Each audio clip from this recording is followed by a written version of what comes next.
বিভিন্ন ক্যাম্পাস হলগুলো ছাত্র শিবির দখলে নিয়ে নিয়েছে, সেক্ষেত্রে স্পেসিফিক বলবেন যে অমুক হলে তমুক করছে, তাহলে আমি এটা রিপ্লাই দেবো। কারণ ভুয়া ফেসবুক পোস্টে কোনো রিপ্লাই আমি দিতে বাধ্য নই। স্পেসিফিক বলবেন কোন হলে কারা করেছে, কোন ক্যাম্পাসে কারা করেছে, সেটা রিপ্লাই আমি নিশ্চয়ই দেবো।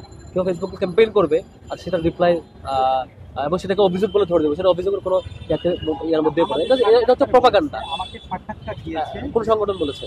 একটা বামপন্থী এটা হচ্ছে মিথ্যা প্রপাগান্ডা। স্পেসিফিক কেস বলবেন, অভিযোগ বলবেন, সুনির্দিষ্ট রেফারেন্স দিয়ে সেটা আমরা অবশ্যই রিপ্লাই দিতে পারবো। নির্বাচন ঘিরে এই প্রপাগান্ডাগুলো প্রপাগান্ডা আসলে নির্বাচন করে যারা শিক্ষার্থী বিচ্ছিন্ন তারা প্রপাগান্ডা করতেই পারে, এবং এই প্রপাগান্ডা শিক্ষার্থীরা আরো মানে এটা শিক্ষার্থীরা বুঝে যে যাদের কোনো কাজ নাই তাদের কাছে হচ্ছে অন্যের কাজে ঝামেলা করা, তাদের কোনো এজেন্ডা নাই তাদের কাছে হচ্ছে অন্যের এজেন্ডা ঝামেলা করা।